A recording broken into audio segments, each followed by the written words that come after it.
আজকের সৎসঙ্গ খুব গুরুত্বপূর্ণ সৎসঙ্গ। শুনুন, খুব খুব নাম জপ করুন, আর মন লাগুক না লাগুক আপনি জানবেন যে আমার খাতায় জমা হচ্ছে, মন লাগছে না। ওই জন্য বলেছে না যে ভাব কুভাব, ভাবে করুন আর কুভাবে করুন, যেভাবে করুন ভাই, রাধা রাধা রাধা, বা আপনার যেই নাম ইচ্ছা, রাম কৃষ্ণ হরি, আপনার যে নাম ইচ্ছা সেই নাম। श्री राधा वल्लभ लाल की जय।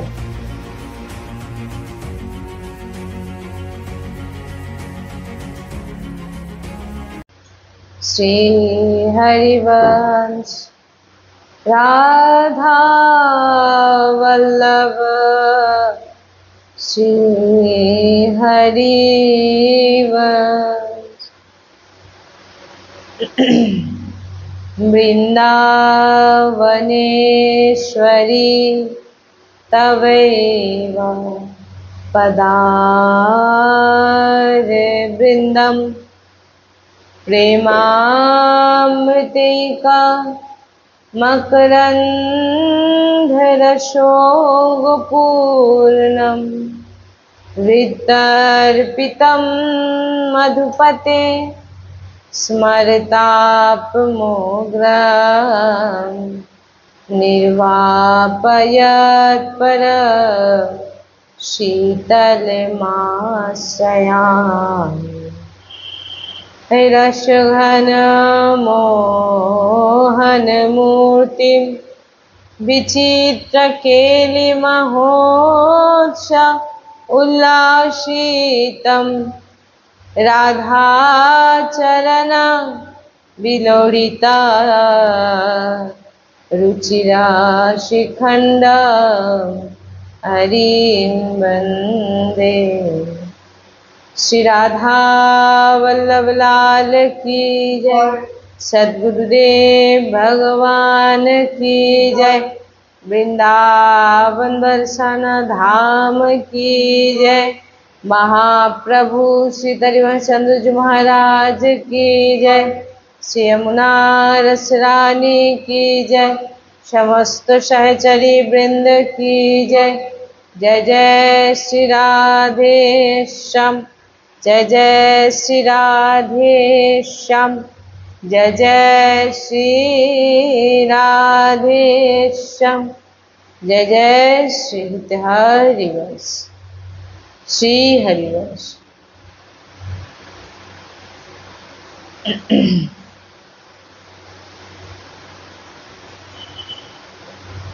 কোনো ব্যক্তি জীবনে যদি ভজন যে কোনোভাবে সে শুরু করে দেয়, যে কোনোভাবে, যে কোনো অবস্থাতে, যে কোনো বয়সে, তো এই ভজন তার ব্যর্থ যায় না। যে কোনো অবস্থাতে সে নাম জপ শুরু করা মাত্র, প্রভুর আশ্রয়ে থাকা মাত্র, এ কখনো ব্যর্থ যাবে না। সে যে কোনো অবস্থাতে, যে কোনো বয়সে সে শুরু করতে পারে। দেবশ্রী নারদজি বলছেন যে কেউ ভজন শুরু করেছে, কিন্তু এমন একটা বয়সে সে ভজন শুরু করেছে যে তার কাছে আর সময় খুব কম, তার ভজন পুরো করতে সে পারেনি বা ভ্রষ্ট হয়ে গেছে। অনেকে ভজন করেছে কিছুটা সময়, তারপর যে কোনো কারণে, বৈষ্ণব অপরাধ হোক, যা হোক, যে কোনো কারণে সে ভ্রষ্ট হয়ে গেছে, বা তার শরীর দিয়ে সে শরীর ত্যাগ করেছে। কোনো ব্যক্তি সে যে কোনো অবস্থাতে, তার সময় কম, হয়তো সে তখন ভজন শুরু করেছে, দিয়ে সে দেহ ত্যাগ করেছে, তার ভজনটা কিন্তু পূরণ হয়নি, ভগবত প্রাপ্তি হয়নি। বা কেউ রাধা রাধা অনেকদিন জপ করেছে, কৃষ্ণ কৃষ্ণ জপ করেছে, ভজন করেছে, কিন্তু সে যে কোনো কারণে ভ্রষ্ট হয়ে গেছে, ভজন আর করেনি। এবং শরীর ত্যাগ করেছে। এই যে সে কিছুদিন ভজন করেছে, তারপরে সে ভ্রষ্ট হয়েছে, বা বৃদ্ধ বয়সে সে ভজন শুরু করেছে, দিয়ে সে মারা গেল। বুঝছেন, এই যে তার ক্ষণিক সময়ের ভজন, এটা কিন্তু বলছেন কোনো কর্ম ধর্ম করার গতি তার হবে না। তার গতি, সে ভ্রষ্ট হয়ে গেছে, বা সে খুব অল্প সময় ভজন করে মারা গেছে। তার এই যে মৃত্যু, এই মৃত্যু কিন্তু কোনো কর্ম ধর্ম করার গতি কিন্তু তার প্রাপ্তি হবে না। কি বলছেন না, ভালোই সে 10 মালা করুক আর 50 মালা করুক, সে যে শুরু করেছে, সে যে নাম জপ করেছে, মালা জপ করেছে, এবারে তার উন্নতি শুরু হলো। এবারে তার উন্নতি শুরু হলো। সে এই জন্মে ভজন পূরণ করতে পারেনি, ভগবত প্রাপ্তি করতে পারেনি, কিন্তু সে ভালোই 10 মালা 50 মালা সে জপ করা শুরু করেছে, ভজন করেছে, কীর্তন করেছে। তার কিন্তু উন্নতি হবে। কেমন উন্নতি না, তার কিন্তু আবার জন্ম হবে না। ভগবত প্রাপ্তি হয়নি, কিন্তু সে ভজন করেছে। হ্যাঁ, আবার কেউ ভজন করেছে কিন্তু ভ্রষ্ট হয়ে গেছে, ভজন বন্ধ করে দিয়েছে। এই যে তার ক্ষণিকের ভজন, এ কিন্তু তার পরের যে জন্মটা হবে, তার ভগবত প্রাপ্তি কিন্তু হয়নি, কিন্তু তার জন্ম হচ্ছে। এই যে জন্মটা তাকে দেওয়া হবে, বলছেন কোন উচ্চ কুলবান কুলে, ঐশ্বর্যবান উত্তম কুলে তার জন্ম, সে জন্ম নেবে, এবং ভক্তি পরিবারে তার জন্ম হবে। আর জন্ম থেকেই তার ভক্তির রং তাকে, সে কারণ যেখান থেকে সে শেষ করেছিল আবার সে শুরু করবে। এবারে তাকে কি উন্নতি, মানে তাকে সেরকম কুল দেওয়া হবে, সেরকম পরিবার দেওয়া হবে, যে সে যেন অল্প বয়স থেকেই ভজন শুরু করে। দেখুন, 1 মালাও যদি কেউ জপ করে থাকে, তো সেটা আর ব্যর্থ যাবে না। কিন্তু আমরা তো চাই যে এ মালা এই জন্মেই যেন আমাদের ভগবত প্রাপ্তি হয়ে যায়। কেন পরের জন্ম হোক আর না হোক সেটা বড় কথা না। আমাদের এই লক্ষ্য রাখতে হবে যে আমরা ভগবত প্রাপ্তি করব। এটা কাদের জন্য বলছে? যারা একদম বৃদ্ধা অবস্থায় ভজন শুরু করছে, বা ভজন করে ভ্রষ্ট হয়ে গেছে, এদেরকে বলা হচ্ছে। তারা কিন্তু উন্নতি হচ্ছে। আজকে সৎসঙ্গে এটাই, যে কেউ অল্প ভজন যদি করেও থাকে কোনো না কোনো সময়, তার ভজন কিন্তু নষ্ট হবে না। তার গতি কোনো কর্ম ধর্ম করে যে গতি হয়, সেটা কিন্তু সে প্রাপ্তি হবে না। সে উত্তম গতি প্রাপ্তি হবে, যে গতি তাকে ভগবত প্রাপ্তি করাবে। হ্যাঁ, ছোট ছোট বাচ্চা দেখবেন, খুব অল্প বয়সের বাচ্চা, তারা দেখবেন ভজন করছে। এর কারণ কি? এর কারণ সে পূর্ব জন্মে ভজন করেছে, সেই ভজনের কারণে তার এখন থেকে, সে একদম ছোট অবস্থা থেকে শুরু হয়ে গেছে। আমাদের গুরুজির জীবন, গুরুজি সবসময় বলেন, যখন ক্লাস 5-এ পড়েন, বলেন যে তিনি স্কুলে গিয়ে বসে থাকতেন এবং চিন্তা করতেন যে বাবাও মারা যাবে, মাও মারা যাবে, তাহলে আমার কে? আর গুরুজি বলছেন যে আমার ভিতর থেকে যেন কেউ একটা বলতো, পালাও পালাও পালাও। এটা কে বলছে? কারণ তিনি তো নবীন দেহ প্রাপ্তি করেছে, তাহলে ভজনও করেনি, কিন্তু তিনাকে যেন কেউ বলছে যে পালাও, কোথায় আছো তুমি, পালাও, ভজন করো। গুরুজি বলেন যে এ কে, যে আমাকে বারবার শেখাচ্ছিল যে ভজন করো, পাঠ করো, নাম জপ করো, পালাও, সংসার ছেড়ে চলে যাও। কে শেখাচ্ছিল এটা? কে শেখাচ্ছিল? ভিতর থেকে আওয়াজ আসছে, কে বলছে এটা? কারণ এ হচ্ছে পূর্বের ভজন। যেই ভজন পূর্বে ভগবত প্রাপ্তি করতে পারেননি, গুরুজি বলেন, যার কারণে এই যে ওই জন্মের যে ভজন সেটা ব্যর্থ যাবে না। এই জন্মে এসে সে কাজে একদম কাজে লাগিয়ে দিয়েছেন, যে সেই ভজন বলছেন যাও এবার তুমি যাও, তোমার আর প্রত্যেকের একটা স্থিতি আছে। কেউ যদি 10 মালা করে থাকে তারপর থেকে শুরু হবে। কেউ যদি অনেক ভজন করতে করতে কোনো কারণে তার দেহ হয়তো ভগবত প্রাপ্তি হয়নি, সে পরের জন্ম থেকে কিন্তু ওই জায়গা থেকে স্টার্ট করবে, বেশি দিন আর লাগবে না তার ভগবত প্রাপ্তি করতে। বুঝতে পারছেন তো? ছোট্ট অবস্থা থেকে আপনাদের ছোট বাবাজি যে মৃদঙ্গ বাজায়, আজ থেকে বাজাচ্ছে না, একদম সে 2.5 বছর 3 বছর থেকে মৃদঙ্গ বাজাচ্ছে। উনার যে মৃদঙ্গের গুরুজি আছেন, তিনি এসে বলছেন যে 2.5 বছর 3 বছরের একটি শিশু সে কিভাবে, তাকে কিন্তু শেখানো হয়নি, যখন আমরা নাম সংকীর্তন করতাম বসতাম, এসে মৃদঙ্গ বাজাচ্ছে। ওই দেখে আমরাও অবাক হতাম যে এত সুন্দরভাবে, এই মানে হাতগুলো এতটুকু ছোট ছোট যে মৃদঙ্গ মানে ঠিকভাবে নিয়ে বসতেও পারতো না। ওর তো ভিডিও আছে, আপনারা দেখেছেন না? তো মৃদঙ্গ বাজাতো। তো উনার যে গুরুদেব আছেন মৃদঙ্গে, তিনি বলছেন যে এত ছোট অবস্থা থেকে এই রকম যে মৃদঙ্গ বাজানো মানেটা কি? এর মানেটা হচ্ছে এটাই যে সে বাজাতে বাজাতে শরীর ত্যাগ করেছিল এবং তার জন্ম হওয়া মাত্রই সে শুরু করে দিছে বাজাতে, সংস্কার। সে তো এই জন্মে শুধু নয়, আপনি বাজান না কোথায় দেখুন, বাজাতেও আপনি পারবেন না, কিন্তু কি এটা পূর্বজন্মের সংস্কার আছে, যার জন্য তার কোনো ব্যাপার। আপনি দেখুন না, মৃদঙ্গ বাজাতেও পারবেন না, সে ওইটুকু বাচ্চা কিভাবে বাজাচ্ছে। এইখান থেকে আমরা বুঝতে পারি যে এগুলো কিছু সংস্কার একদম কানেক্ট থাকে, মানে সঙ্গে সঙ্গে হয়েছে। ছোট্ট অবস্থা থেকে গুরুজি উত্তম ব্রহ্ম ঋষি পরিবারে তিনার জন্ম হয়। দেখুন ওই যে ভজন, গুরুজি বলেন আমার পূর্বজন্মের যে ভজন, সেই ভজনের ফলে কি হয়েছে না, উত্তম ব্রহ্ম ঋষি পরিবারে তিনার জন্ম হয়েছে। আর ছোট অবস্থা থেকে ভাগবতিক সংস্কার, পরিবার তো আপনাকে সেরকমই আপনি পেয়ে গেছেন। তাই বলছেন যে ভজন কখনো ব্যর্থ যায় না।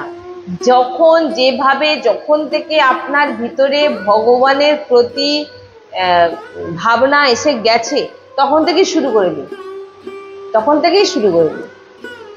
একমালা আপনি যে জপ করছেন, হ্যাঁ, এই একমালা ভজন, একমালা যে আপনি নাম নিচ্ছেন, এটাকে আপনি কম ভাববেন না।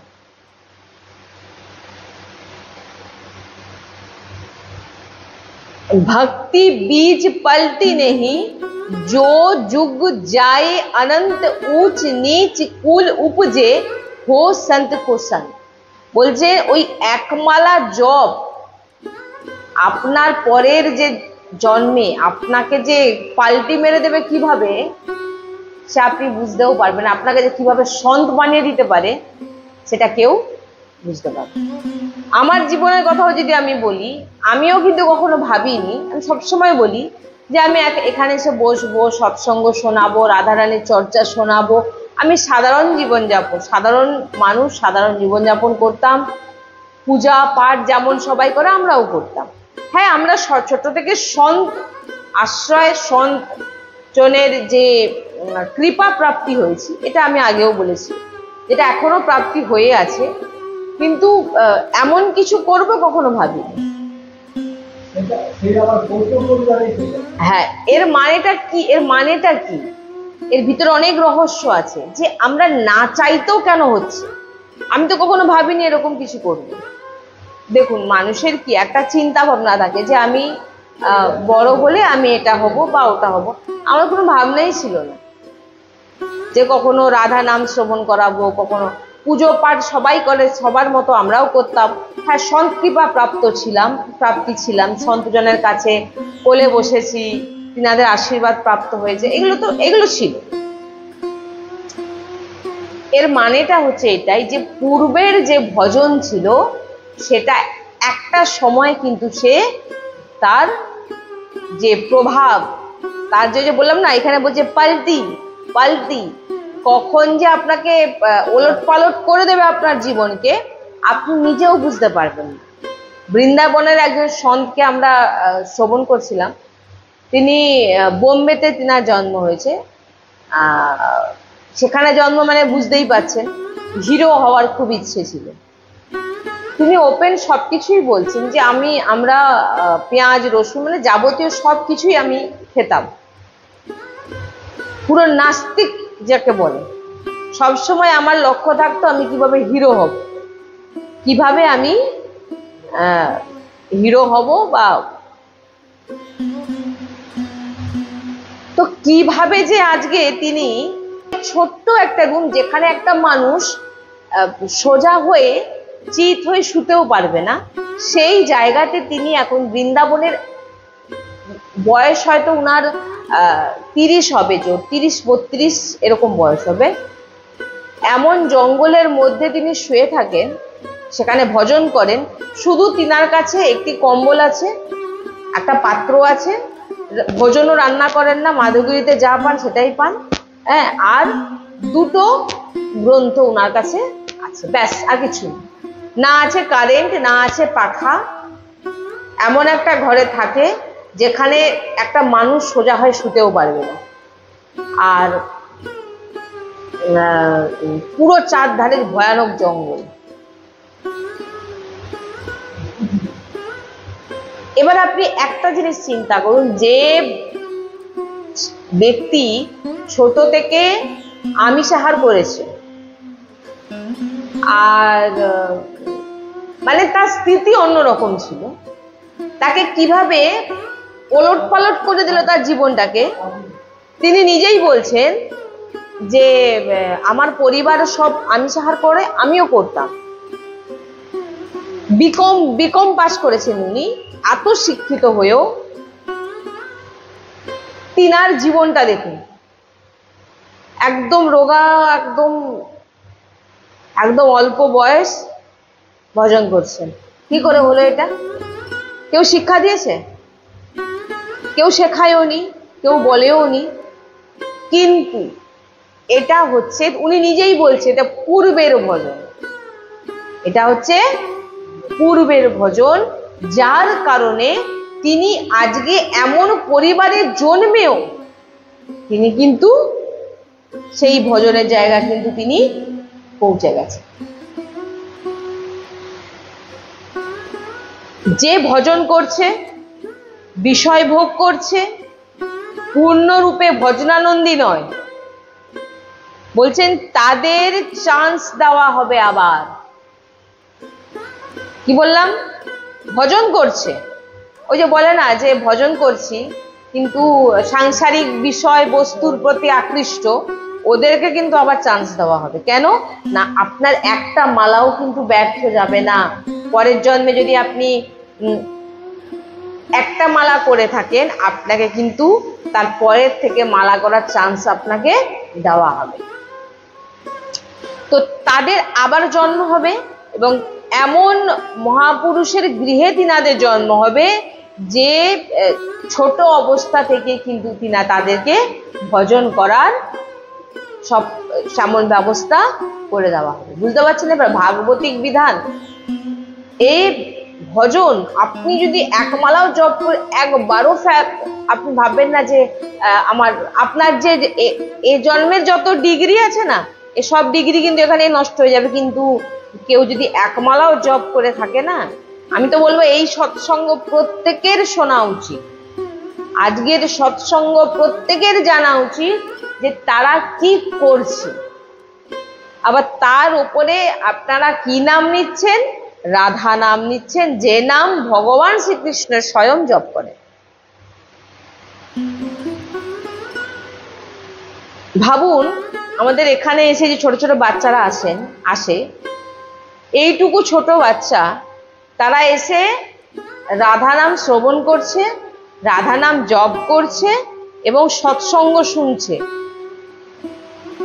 ভালোই, তার বুদ্ধিতে কোনো সংস্কার ঢুকছে না, সে কিছু বুঝতে পারছে না, কিন্তু এই যে বাচ্চা, এখন সে ধরতে পারুক না পারুক, সৎসঙ্গে সে বসে গেছে। কিন্তু সে, আপনারা চিন্তা করে দেখবেন, আমরা ওই বয়সে কোথায় ছিলাম, সে কেন এসে বসেছে?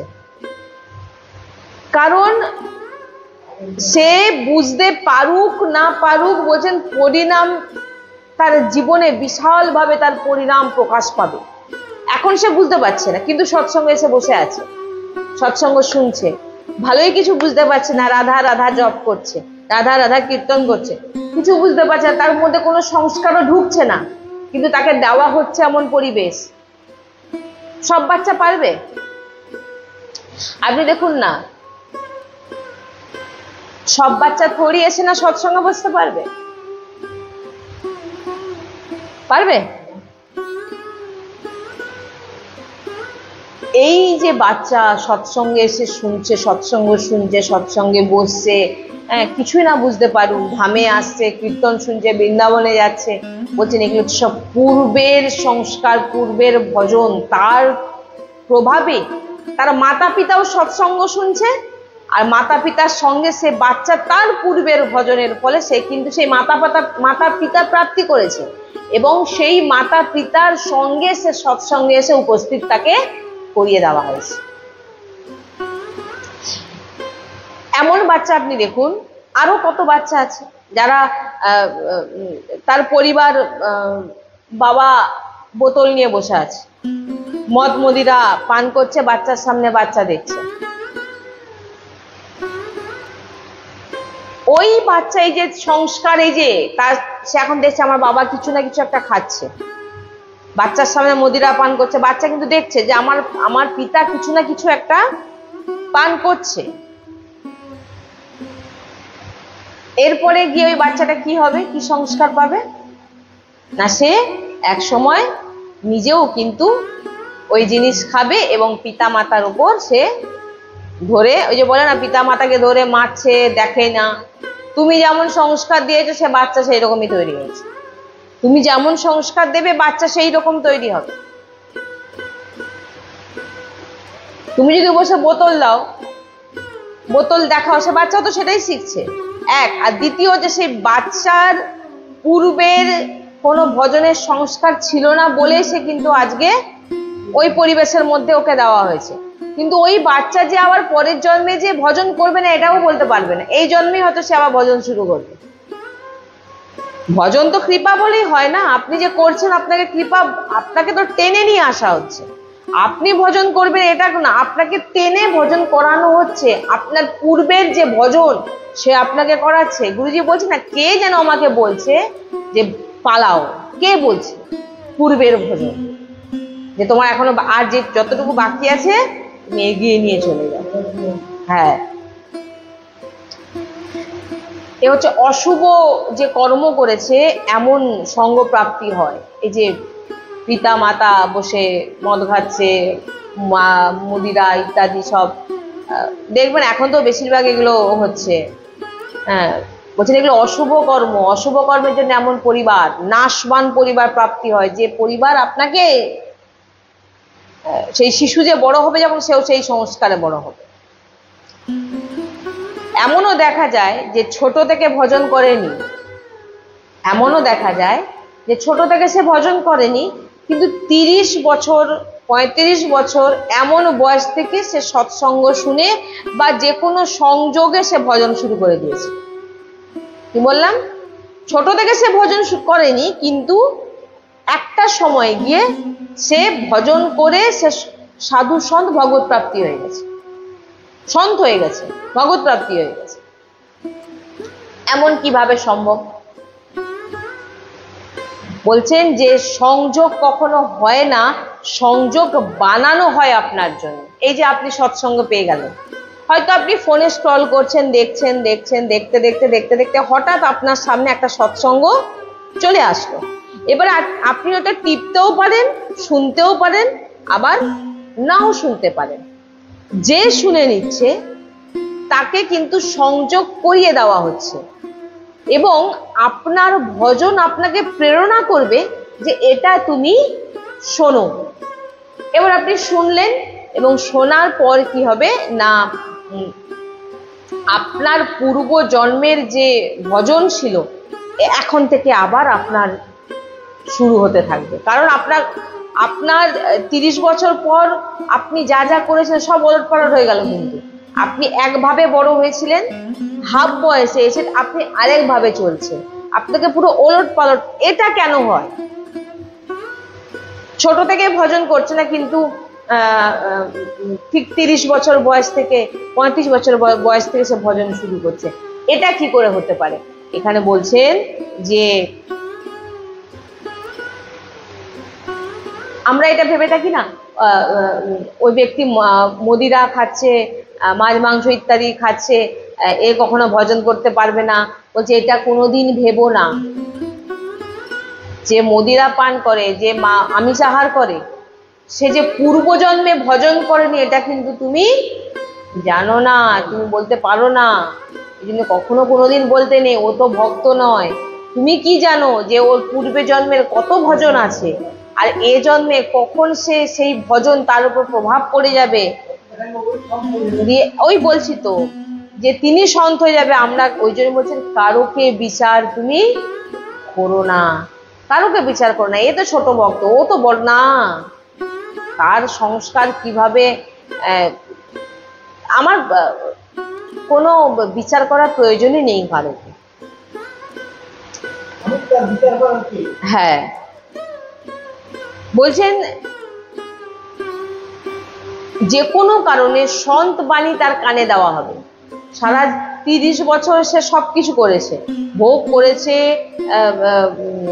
আমিষ আহার করেছে, সবকিছু করেছে, কিন্তু 30 বছর 35 বছর 40 বছর পর সে হঠাৎ কোনো সাধু সন্তের বাণী তার কানে পড়া মাত্রই যে তার জীবন পুরোপুরি ওলট পালট হয়ে গেল, সে ভজন শুরু করে দিল।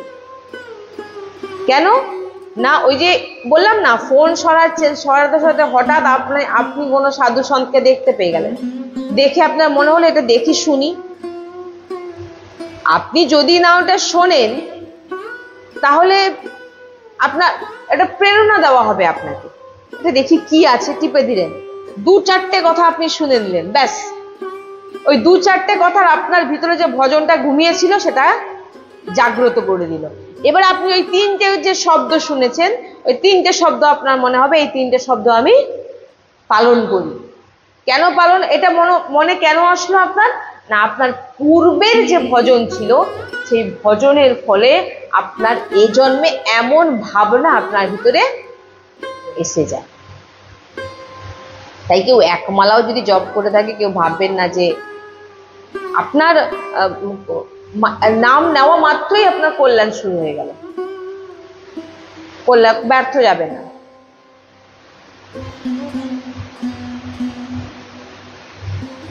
যেমন আমাদের এই সৎসঙ্গ শুনে কত এমন ভাই বোন আছেন যিনারা তার জীবন পরিবর্তন হয়ে গেছে এই সৎসঙ্গ শুনে।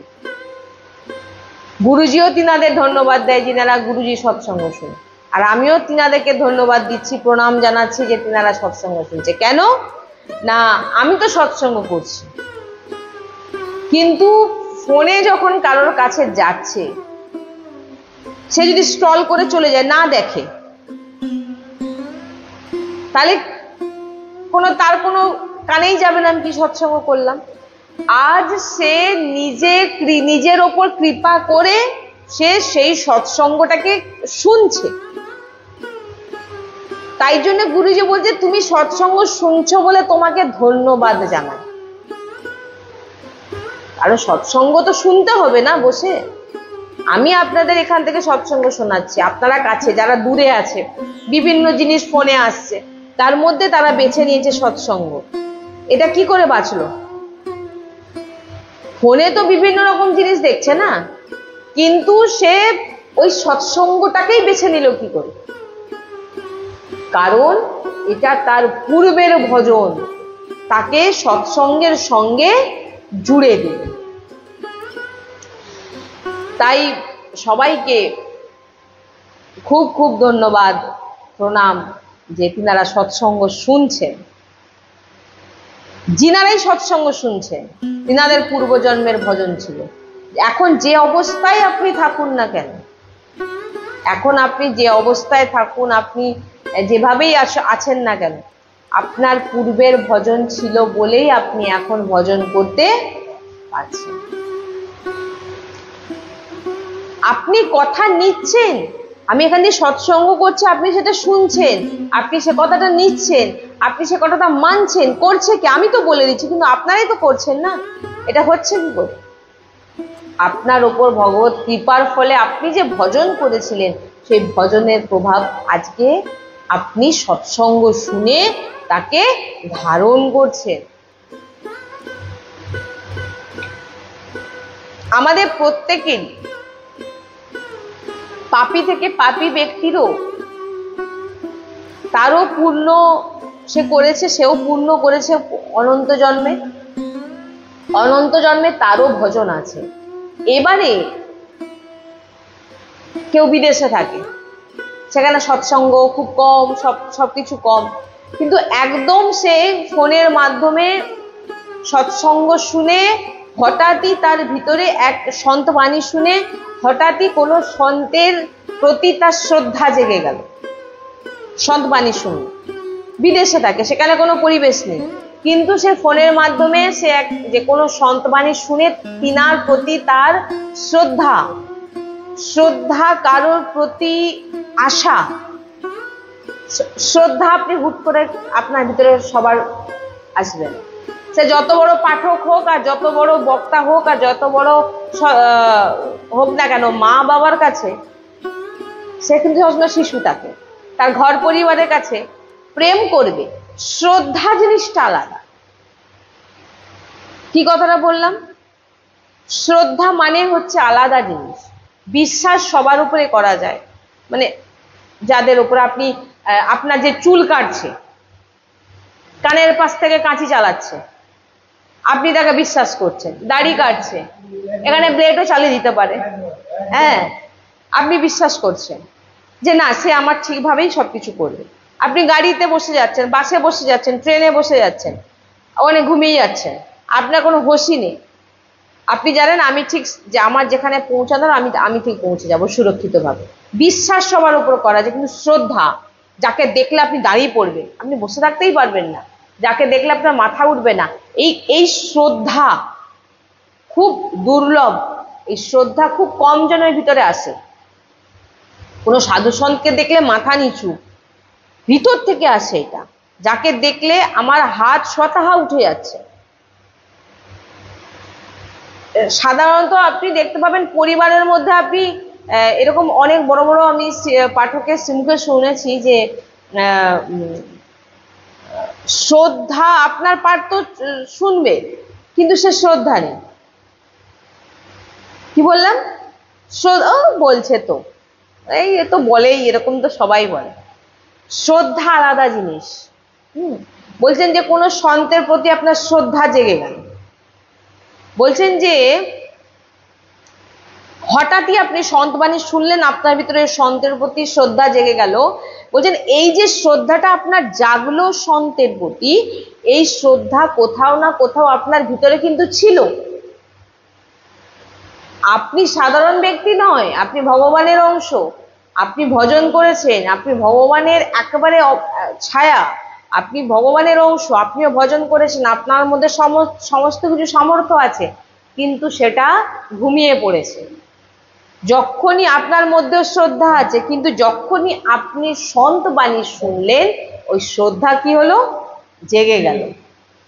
এবারে কি হবে? ইনার শ্রদ্ধাকে জাগ্রত করবার ছিল, তাই সন্ত বাণী আপনাকে, সেই যে ভজন করেছিলেন ওই ভজন আপনাকে সন্ত বাণী দিয়ে তিনার প্রতি শ্রদ্ধা জাগালো। প্রথমে আপনি দেখুন না, কোনো ভগবানের সঙ্গে যদি আপনি জুড়ে থাকেন, কোনো না কোনো ভক্ত, কোনো না কোনো সাধু সন্তের সংস্পর্শে আসার পরই কিন্তু আপনি ভজন করা শুরু করেছেন, নাহলে কেউ কোনোদিন করতে পারবে না। কি বললাম? কোনো না কোনো আশ্রয় আপনার যে কোনো দিক থেকে আপনার হবে, নাহলে আপনি কখনো ভজন করতে আসতেই পারবেন না। সে যে কোনো ফোন থেকে হতে পারে, যে কোনো দিক থেকে হতে পারে। যখনই আপনি কারো সংস্পর্শে গেলেন, তার বাণী শুনলেন, মানে আপনাকে সব করানো হচ্ছে এগুলো, কে করাচ্ছেন? আপনার ভজন আপনাকে করাচ্ছে। ভগবত কৃপা হয়েছে, আপনি ভজন করেছিলেন, সেই ভজন আপনাকে চুম্বকের মতো টানছে, আরো করো আরো করো। আপনি ভিতর থেকে হয়তো আপনার একটা সময়, আপনার এতদিন ওই যে বললাম ভ্রষ্ট হয়ে গেছেন, ভ্রষ্ট হওয়ার আগে আপনি যতদিন আপনি ভোগ করেছিলেন, তখন আপনার কিছু কর্ম হয়েছিল, সেই জন্য আপনাকে হয়তো 30 বছর ভোগ করতে হয়েছে, সাংসারিক ভোগ। এরপরে আপনাকে কিন্তু ভজন আপনার বিধান হয়ে আছে, এই বয়সের পর থেকে আপনার ভজন শুরু হবে।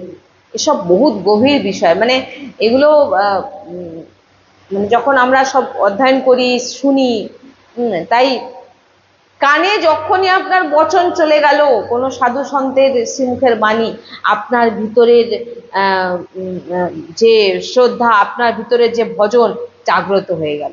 এইবারে আপনি, তাই বলছেন প্রত্যেকটা জীব কোনো না কোনো সময় সে ভজন, কোনো না কোনো জন্মে সে কিন্তু ভজন করেছে। হ্যাঁ, তো নিচ থেকে নিচ আচরণকারী ব্যক্তিও মদিরা পান করুক, আমিষ আহার করুক, নিচ, খুব নিচ পাপী, সেও ভজন করেছে।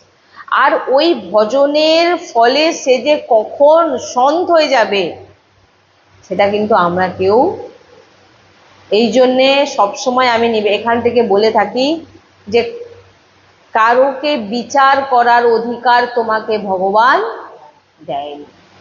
তুমি, কালকে আমরা সৎসঙ্গে আলোচনা করছিলাম, নিজেকে শুধরাও, নিজেকে পাল্টাও, নিজেকে চেঞ্জ করো, নিজেকে করো, অপরকে করা তুমি বন্ধ করো। কারণ সে কতটা ভজন করেছে, এখন তাকে আমি দেখছি পাপী, পাপ করছে, আমিষ খাচ্ছে, মদিরা পান করছে, যত খারাপ গুণ তার মধ্যে, কিন্তু কখন যে ওলট পালট হয়ে যাবে, তখন দেখা যাবে আমরাই কি বলেছি নিজেরাই ভাববো যে কি বলেছিলাম। এই জন্য কারোকে কোনো কথা একদম বলা উচিত নয়। সে যে কিভাবে কি করবে আমরা তো কেউ জানি না। ওই যে সাধু, যে বাবার কথা বললাম বৃন্দাবনে, উনি এতটুকু, এত ছোট রুমের মধ্যে থাকে, সেখানে শুধু রাধারানীর দুটো গ্রন্থ আছে, আর একটা কম্বল আছে, আর একটা তিনার যে পাত্র যেটাতে তিনি প্রসাদ পান, ব্যাস, আর কিছু নেই। যে হিরো হবে ভেবেছিলেন। তাহলে এবার আপনি চিন্তা করুন ভজন কোথা থেকে কোথায় আপনাকে নিয়ে যেতে পারে। তো একমালাও জপ যদি করে থাকেন, তো এই সৎসঙ্গের পর আপনি বুঝতে পারবেন যে আমার এই একমালার মূল্য কতটা, সেটা আপনি নিজেই বুঝতে পারছেন। যে সৎসঙ্গ শুনে নিশ্চয়ই বুঝতে পারছেন, একমালা যদি জপ করে থাকেন তার মূল্য কতটা, যে আপনাকে সন্ত বানিয়ে দিতে পারে, ভগবত প্রাপ্তি করে দিতে পারে। এই জন্য বলছেন যে মালা জপ করা কেউ বন্ধ করো না, জপ করে যাও, মন লাগুক না লাগুক, রাধা রাধা রাধা, মন চিন্তা এদিক ওদিক দৌড়াচ্ছে, যাক না, যেতে দিন, যেখানে যাবে যাক, জিহ্বায় উচ্চারণ করুন, জিহ্বায় রাধা রাধা, এ কাজ হয়ে যাচ্ছে, আপনার আপনার ব্যাংক ভর্তি হচ্ছে, আর সুদ সমেত আপনাকে ফেরত দেওয়া। হ্যাঁ, তাই আজকের সৎসঙ্গ খুব গুরুত্বপূর্ণ সৎসঙ্গ, শুনুন, খুব খুব নাম জপ করুন, আর মন লাগুক না লাগুক আপনি জানবেন যে আমার খাতায় জমা হচ্ছে, মন লাগছে না। ওই জন্য বলেছে না যে ভাব কুভাব, ভাবে করুন আর কুভাবে করুন, যেভাবে করুন ভাই, রাধা রাধা রাধা, বা আপনার যেই নাম ইচ্ছা, রাম কৃষ্ণ হরি, আপনার যে নাম ইচ্ছা সেই নাম। শ্রী রাধা বল্লভ লাল কি জয়।